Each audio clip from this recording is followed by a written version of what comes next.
Hi, welcome to Beyond Social Media Show number 193. We're recording live on Google, on YouTube, on July 6th, 2017. And we are going to cover everything that was important in digital, in PR, in advertising, and in online marketing this week. And we have a lot to cover. We are covering a viral beetle, gummies for adults, ham for all, the Apocalypse, the Weinerfleet, my Oreo creation, cats in hats, United Steals from Kids, no live streaming for you, without representation, smugly Hobby Lobby, and Russian cyber, what's that word, Dave? Psyops. Psyops, Russian cyber psyops. Okay, so I'm here with my co-host David Erickson. I'm BL Ochman, and I get to do the best of the week, and I have to say that was a bug. That was Spike the Beetle. He's the Van Gogh or the Picasso, take your pick, of the insect world. And he showed up yesterday. He currently has 15,000 followers on Twitter.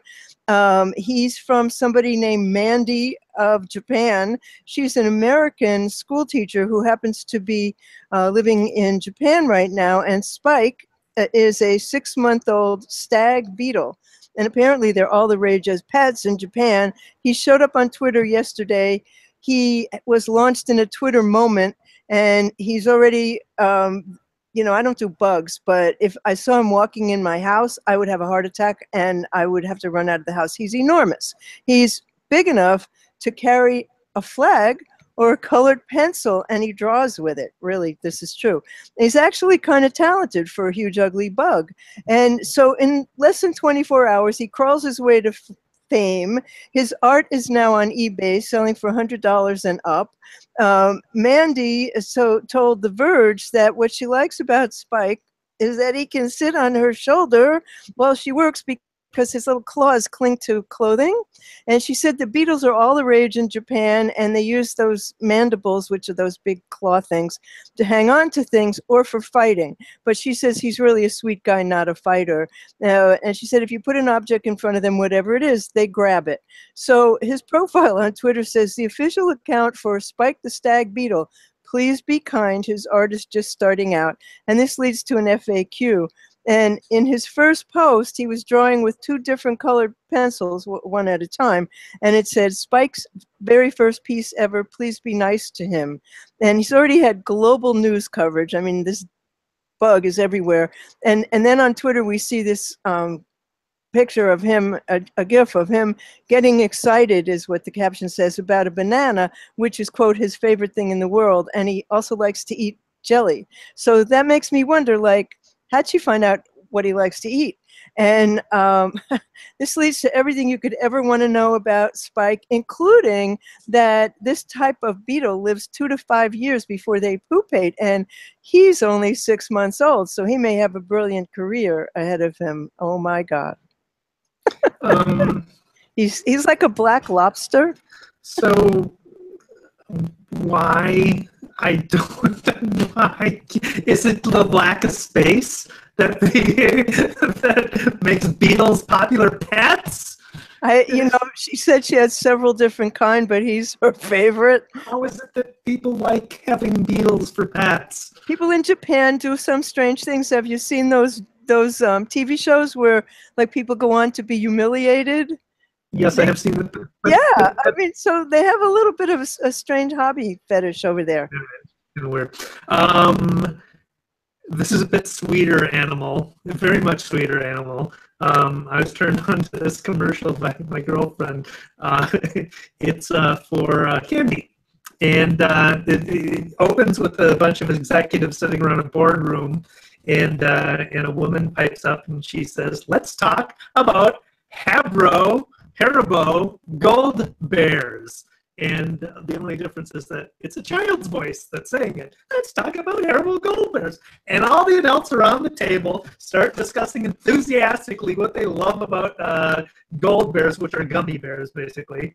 And one says, the red one is more gooder to me because it tastes like berries. And another person just on the table said they're really squishy. But they're all talking in child's voices, except for adults. And the message obviously is loud and clear. Gummy bears are not just for children. Well, of course It's not. great. It's a great commercial. We'll put it on the show notes at beyondsocialmediashow.com/193. I've actually seen those in restaurants, like where they hand them out, and they're in wrappers, right? I haven't seen them in restaurants. I just get them like at candy stores. Oh, all right. Well, something wonderful happened this last week. Lin-Manuel Miranda started a fundraising challenge. It's called #ham4all, ham for all. And it is, you make a $10 donation, and then you're entered to win VIP tickets to the opening night of Hamilton in LA. And you and a friend get to go, and they pay for your trip and your hotel and all your expenses, and you get a photo with him, and everything is covered. But the donation goes to 10 organizations that help immigrants, which is what makes it so perfect. It's called the Get the Job Done. We Get the Job Done Coalition, and it's just such a wonderful. It went viral immediately. All the Broadway shows did it, and then you do it. You have to sing a song from Hamilton. So every Broadway show did it. Then you challenge somebody else, like with the Ice Bucket Challenge. But what surprised me about this was there were 3- and 4-year-old kids who could sing the songs from Hamilton, because I guess their parents listened to it all the time, and so they learned it. And over again, right? Yeah. I mean, they're just adorable. I thought they should give the prize to this one little kid who's like 4 years old. But I mean, it's a wonderful thing, because he is an immigrant, because we need to support immigrants. I am a 2nd-generation immigrant. You know, I mean, it's a political statement. It's just a wonderful, I love that he did that. Well, here's a cool contest story. A friend of mine, Eric Hansen, tipped me off to this with a blog post of his because he entered the contest. But Adweek's Tim Nudd has a very, very good write-up on it as well. So Eric posted about an Oreo-hosted contest he participated in. He noticed the My Oreo Creation hashtag, discovered that it was a contest Oreo was hosting to come up with the new flavor for Oreos. He tweeted his idea, which was coffee Oreos. A few days later, he got a DM from the Oreo account asking him to confirm his age and send them his mailing address. Oreo promised that they'd be sending him a special surprise from the Wonder Vault in the near future. The Wonder Vault. Did he get it? A couple of weeks later, he got a package with coffee-flavored Oreos in the mail. So they are holding this, and they're creating special flavors for everyone. I just entered. My flavor is caramelized brown sugar and cayenne peppers. Oh, that sounds great. Yeah. So we'll see if I get it. What's cool about it is, like, the winning prize was, isn't it a $500,000? I mean, I wrote a blog post about this. Prizes have gotten so big. Like, there was a time when a $10,000 prize was a great big deal. Now, if you're not looking at least $500,000 to $1 million, people don't really care. But it wasn't clear from the contest that they would actually make every flavor and send it to you. I don't know that they're making every flavor. Eric has a pretty big following, and his following is pretty active too. So I'm sure they recognized him as an influencer. He is as the influencer he is. So I don't know whether they're going to consider me an influencer or not, but they should. I want my. They should, and those sound good. And you have to save me one. So you have to mail it to me, since you're in Minneapolis and I'm in New York. So speaking of food, Oscar Mayer has a new Weinerfleet, and they also have a drone. And this is from a Laughing Squid story by Lori Dorn. And there's a new fleet of Wienermobiles. It includes a Wiener Mini, a Wiener Rover, a Wiener Cycle, and of course, a Wiener drone. The motto for that is going where other hot dogs can't to get to you. And then there's a Lego Oscar Mayer Wienermobile, and there's an adorable video that introduces the new fleet. So, That's awesome. I have fond memories of the Wienermobile parking in my neighborhood, but when I was a kid, I have a picture somewhere of the Wienermobile as I was leaving from a Twins game. I can't wait to see the drone. Oh my the Wiener God. drone's adorable. My friend Robin Gelfenbein actually drove the Wienermobile across country as her summer job, I think after college. Oh, that'd be fantastic. Yeah. Great job. So this we should have talked about last week, but we didn't have time. This is from an Adweek article by Angela Natividad. Apple introduced their Worldwide Developers Conference with a video that was very, very clever. Apple imagines an apocalypse. Apocalypse. There we go. So in the video, there's a new Apple employee who finds himself in the Cupertino data center. He sets down his stuff on his desk, and while digging around for an outlet to plug in his stuff with, he unwittingly unplugs the servers. Which results in the disappearance of apps from iPhones around the world and creates an instant global crisis. So the video portrays a dystopian appless future where social media influencer Brittany Ferlin can be seen distributing hard copies of her selfies. There's a shady and weird app store black market. Tinder founder Jonathan Badin can be seen hawking himself along with other humans. And it's intended to keep to stoke the imagination of the app developers at their developer conference. So that it was a very clever way of doing it and very humorous way of doing it. And again, we'll have that in the show notes as well. That's great. That's really great. Well, this is not dystopian, but it's hilarious. There's a site called Hats for Cats, and this is a site called This Is Why I'm Broke, and it features hats for cats and turtles and birds, and he has like all of his hats for cats sell for $23, and they're like a thing. So he's apparently sold quite a lot of hats for cats, and he has pictures of the cats in their little hats, and they're really very adorable. And then he has hats for turtles and hats for birds, and he has all these things. Like, it's like this catalog that used to come from, I think it was Vermont Country Store, that had all these strange things that, like, you look at that and go, I want that, and then you realize, but if I got that, what would I do with it? You know, and the whole thing is filled with, the whole site is filled with really adorable, sort of useless things that you might want. Hats for cats, though. And my nephews dress up their cats, and I keep telling them, like, this guy's making a fortune. You've got to get on Instagram with the pictures of your cats. So if you're listening, Garrett and Ian, this guy's making money. Yeah. Yeah. I have a hack. I came across this as developing a site last week. And so when you're developing a site, you often need, especially the registration site, you need, I have a bunch of email addresses that I use to just test them out under various circumstances. But I came across a pro tip that I didn't know about, so I thought I'd share it.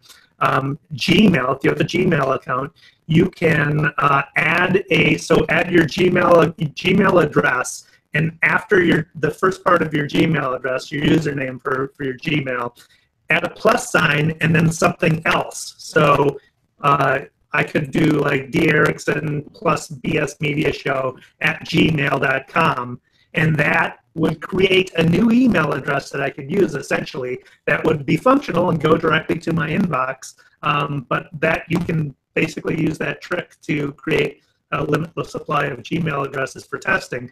Oh, that's great. So yeah, I use that for testing, but you can also use it for signing up for newsletters and stuff to filter that stuff out and filter any spam out, just using the subdomain, essentially. What a good idea. How'd you find that, Dave? I don't know, I just came across it. I can't remember where I saw it, but. Wow. So I'm out of good news, and I'm on to bad news. How about you? I'm on to bad news as well, and I think I need to start with the bad news because this is really, really bad. United Airlines is in the news again. Oh, they are hopeless. Imagine that. I mean, will these people never learn? This is from a USA Today story by Matthew Beetle. There's a Hawaiian mother who was on a United Airlines flight with a 2-year-old son in her lap that she had to hold in her lap for a more than 3-hour flight, despite her having paid nearly $1,000 for her toddler's seat. Why? Because the airline sold her son's seat that she'd already paid for to a standby passenger on the last leg of her trip from Honolulu to Boston. So she had her seat. We both had our tickets scanned. We both went on board, no problem. Her name's Shirley Yamuchi, who told a Hawaii TV station, KITV. Then a man approached them, showed he had the same seat number as the boy. It was very shocking, she said. I was confused. I told him I bought both of those seats. The flight attendant came by, shrugs her shoulders, and says, "Flight's full." Nothing she can do. The woman said she didn't want to cause a scene because she was remembering a recent United Airlines incident involving one David Dow, was violently dragged from a flight in April. And she said, "I'm scared, I'm worried, I'm traveling with an infant, I didn't want to get hurt, I didn't want either of us to get hurt." So she was concerned that she would be physically assaulted like the last Asian person was. I'm sure that went through her mind. United Airlines, figure it out. Unbelievable. And I read an interview with her where she said like he was heavy and her legs fell asleep and her hands fell asleep. But I think, isn't that unsafe to have a baby on your lap on an airplane? You're not supposed to have them on your lap in a car. I mean, how different is it? I don't know. That's really vile. Unbelievable. United, get with the program.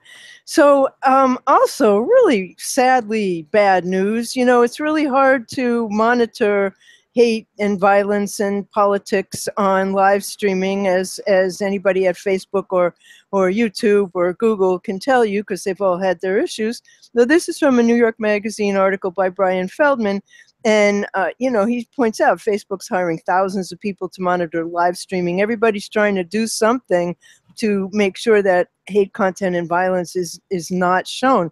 China, on the other hand, said, well, that's just too much. We can't deal with that. So they're just banning live streaming altogether. And Financial Times, which is behind a paywall, says that platforms including Weibo, Akfun, and iFeng were ordered to stop streaming altogether as part of the crackdown on political discourse.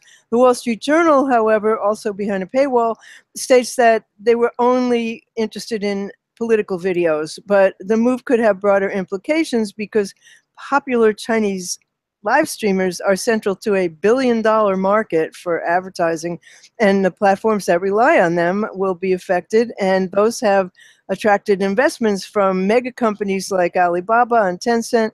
And so, according to Financial Times, Sina Weibo lost $1 billion in market capitalization in one day because of that move. Wow. That's pretty crazy, but I mean, it's probably something we have to look forward to. Remember during episode 172 when I told you about how my state senator had blocked me from my Twitter account? Uh-huh. And remember that we talked in episode number 190 about a group that was threatening to sue Trump for blocking people from his Twitter account? Uh-huh. So it looks like those weren't isolated incidents. This is from a Kentucky Courier Journal story by Philip Bailey and Morgan Watkins, who have done an in-depth piece on elected officials blocking constituents. There's Kentucky Governor Matt Bevin tells people to come straight to his social media accounts for all they need to know about what he's up to, but he doesn't mention that he'll block you if he doesn't like what you say. They did public record search, and they found that the governor had blocked roughly 600 accounts, many of them belonging to Kentuckians, and from people trying to access his Facebook and Twitter pages. So he's blocking them from both. Axios, Alexi McCammond writes about Maryland's governor, Larry Hogan, who had blocked 450 people from Facebook as of February. Republican lawmakers across the country are blocking constituents, it appears. And this obviously raises 21st century debate about free speech rights. ProPublica's Charles Ornstein lists some ways that constituents are fighting back. In Arizona, there's a disabled Army veteran who grew so angry that her congressman blocked her and others from posting dissenting views on his Facebook page that she began delivering actual blocks to his office. A Central Texas congressman had barred so many constituents on Twitter that a local activist group began selling T-shirts complaining about. And in Kentucky, the Democratic Party is using a hashtag #BevinBlocked to track those who've been blocked on social media by their governor. So those are some ways, if you get blocked by your representatives, you can fight back. But I took out an ad campaign to shame my state senator into unblocking me. Did he unblock you? Yeah, he did. He did? Yeah. I'm impressed, Dave. That's very cool. So here's something I'm completely unimpressed with. Probably everybody will be. Hobby Lobby, remember them, was fined $3 million for artifacts that they smuggled from Iraq. This is from a Washington Post story by Derek Hawk. And Hobby Lobby is an arts and crafts retailer, and they have been accused of supporting ISIS and they're paying $3 million because they've illegally imported thousands of ancient clay artifacts and smuggled them into the United States from Iraq, and they were prosecuted by the federal government on Wednesday. And the problem is the objects include thousands of clay bullae and cuneiform tablets, and cylinder seals that were falsely labeled and then shipped by the company through United Arab Emirates and Israel, according to a civil complaint. And they sent them to several different addresses so that they would be less likely to be caught. And cuneiform is an ancient writing system that involved carving inscriptions into clay and stone. And cylinder seals were used to roll impressions into clay. And clay bullae are balls of clay with seals imprinted on the surface that are used to show a document's authenticity. And you guys will remember Hobby Lobby in 2014. They became a symbol in the debate over religious freedom after it prevailed in a landmark U.S. Supreme Court decision that found family-owned corporations do not have to pay for contraception coverage under the Affordable Care Act if they said it violates their religious beliefs. So after they bought these objects and ignored the warnings of 2 Israeli dealers who said these are, not something you should be buying or importing, and they returned to the United States, according to the complaint, and their president and their in-house lawyer spoke with an expert on cultural property law who warned them that these were antiquities from ancient Iraq and that they may have been looted from archaeological sites by ISIS. So in a memo, the expert told them that any of the items of Iraqi origin that were not properly declared could be seized by customs officials, which is what happened. So they were falsely labeled that they were from Turkey instead of Iraq, and they were consistent. The government says that the use of multiple addresses was consistent with methods used by cultural property smugglers to avoid scrutiny by customs. So as part of the settlement, they have to pay $3 million and give back the artifacts. And the store's defense, you've heard this defense before, folks. We were new to this process and didn't realize the complexities. Sound like anything you've heard before? So someone on Twitter wrote a little poem. A firm was exposed in its vices and entered a moment of crisis. The firm Hobby Lobby was found to be Robbie and kind of a funder of ISIS. You scratch your head and you go, why? I mean, that's more serious than the Beetle, that's for sure. But why? Well, if you think the law doesn't apply to you, that's why. Oh, God. So speaking of international affairs, I guess, here's something that will really scare the hell out of you, given that we are on the eve of our president meeting with Vladimir Putin, I discovered NATO has published a handbook that everybody really kind of should read, even if it'll freak you out, and it really will. It is Russia's Cyber Psychological Operations Handbook, according to NATO, what they do online to meddle in other people and other countries' affairs, much as they did with ours. The overall operating principle is they are conducting cyber psychological operations to convince populace that Russia is actually an ally. Apparently, they've succeeded with 40% of our population. So we'll have a link to that in the show notes. I'm speechless. Hey, you know, nobody knows it was Russia. Could have been anybody, right? That brings us to shiny objects, yes? Yes, it does. Much happier stuff. Okay, well, Scott Scowcroft showed me uzoom.me, and what that is, they claim to be the only platform that allows broadcasters to stream and get paid for it. But they have, you know, you get paid if you have an audience, and it's not the only one, but it has an interesting approach. YouNow was also letting you earn money for your live stream. If people liked you, they would tip you. And Twitch has an affiliate program with which you can earn money. So on UZoom, they have experiences, is what they call them, that range from travel, culture, food, advice, shopping. And you download the app, and then you pay a minimum. If you're broadcasting, you pay a minimum of 60 cents a minute to broadcast, unless you're a merchant, in which case you pay a flat monthly fee. And then you get an MP4 formatted video, and you can easily share it anywhere. They don't care what you do with it once you have done it. And like any other gig economy jobs, pricing's based on supply and demand. So, but the broadcaster receives 80% of the fee paid by the viewer, and Zoom gets 20%. And the more you promote your experience, the more Zooms you'll receive. That's what they call them when you get views. And so the more money you can make. All right. Kind of so cool. I got this. I often have this problem at work where I'm sharing my screen with somebody, and I get a notification from instant message or email or whatever, and you never know what's going to pop up. Especially if I have Facebook open, right? Yeah, right. So Muzzle is a way to muzzle those notifications. Great name. It's a Mac-only app, though, but it hides notifications while you're sharing your screen. As simple as that. I like that.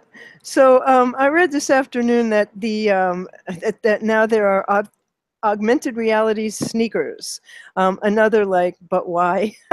But it's a Japanese footwear company called Onitsuka Tiger, and they teamed up with a fashion label called Unrealage to produce what is quite possibly the first augmented reality sneakers in the world. There's no price listed, but don't get too excited about them, because Mashable says the AR function only works on the left foot. Like maybe they gave up halfway through the programming, and they needed several tries and scans before the logo would properly pop up. But they have a really cool video showing the experience, and you definitely want to take a look at the video, which will be on our blog, beyondsocialmediashow.com, after the show. I don't understand at all how sneakers can be augmented reality. Well, you have to have your phone pointing at your shoe or something if the video is at all clear. That seems kind of awkward. A little bit, yeah. Yeah, but you don't have to wear a headset. So my other shiny thing is a WordPress plugin that allows you to create member websites. Now I talked about I can't remember the plugin. I talked about another plugin similar lines last. Forms. I think it was Forms. It was Paid Memberships Pro was the name of it. Yeah. So this is another version. This is the same type of plugin, but it's called MemberPress, and it's a lot better, I think. So I've been messing around with MemberPress. MemberPress allows you to create a membership website, requires registration to get in, and it accepts payments. You can control who sees what content. So you set member levels, and you can control what content certain members see and which content other members cannot see. It is not a free plugin. It starts for $119 a year for a single site, or if you're a developer, $239 a year for unlimited sites. But it's sounds very cool. It is. Yep. So I just want to point out that in its infinite wisdom that YouTube has given us back lower thirds. So now when you're looking at a video, you actually know who's talking, because it's rather confusing without them. So they gave that back to us. Today was the first time I saw them. So Dave made these nifty looking ones for us.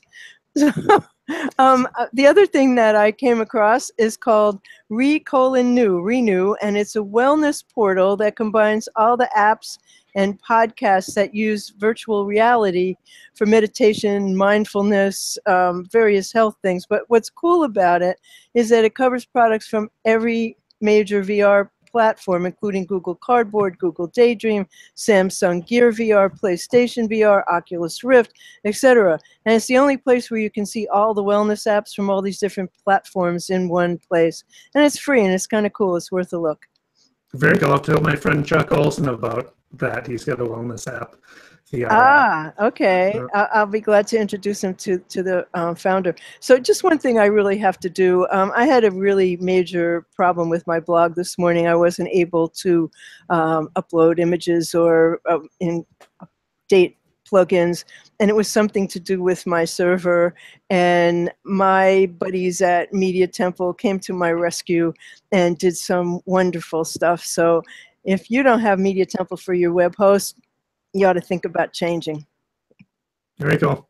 I have a project, well, not a project, a blog post I don't want to share with everybody from my agency's blog on the pros and cons of Twitter advertising. I gave a shout out to my own blog post a while back about the pros and cons of Facebook advertising. So this is a follow-up on that, but the pros and cons of Twitter advertising. Put a link in the show notes for people to read that. And with that, are we ready to wrap this up? We are, Dave. Go ahead. All right, daily numbers. Smart speaker market share. When I first saw that, I thought it said smart sneaker. Sneaker on the brain. Smart speaker market share. You won't be surprised at this, but according to eMarketer, their estimates, they estimate that 35.6 million Americans will use a voice-activated assistant device at least once a month this year, and that's a jump of 128.9% over 2016. So voice-activated devices are rapidly becoming adopted, but the smart speaker adoption, market penetration, Amazon Echo, 70.6% of the market, Google Home, 23.8% of the market, others 5.6% of the market, and this was before Apple got into the game with the Apple HomePod.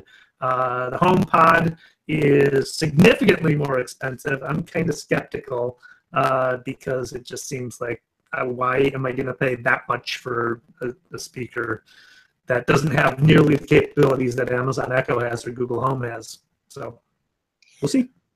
I don't want any of them. Thank you very much. You'll get one. Eventually, I probably will. I talked to Siri a lot. She's gotten smarter. So that brings us to the end of episode 193 of the Beyond Social Media Show. And links to everything we talked about will be on the blog at beyondsocialmediashow.com/193. We would love for you to let us know what you think by leaving us a review at beyondsocialmediashow.com/love. Our host at one is me, BL Ochman. On Twitter, I am at What's Next, and I also tweet at funwalkers_BL. I blog at What's Next blog. On YouTube, I'm What's Next blog, and my new site is Funwalkers license plates for walkers and rollators at funwalkers.com. David Erickson, my very charming co-host, is D. Erickson on Twitter. He blogs at eStrategyBlog.com and creativepr.com/blog, which you should subscribe to because his newsletter is fabulous. The blog is terrific. And on YouTube, he is eStrategy. And the show, BeyondSocialMediaShow.com online. On YouTube, we're Beyond Social Media. Oh, Beyond Social Media or Beyond Social Media Show? I always forget. Beyond And Social Media. Beyond Social Media. We are on Twitter as BS Media Show. We're on iTunes, where we hope you'll subscribe to us. We're on Stitcher. We're on Google Play, and we're on iHeartRadio. And we will be back next week. Actually, next week we'll be back on Friday instead of Thursday with episode 194 of the Beyond Social Media Show. And we thank you so much for watching. Thanks for watching.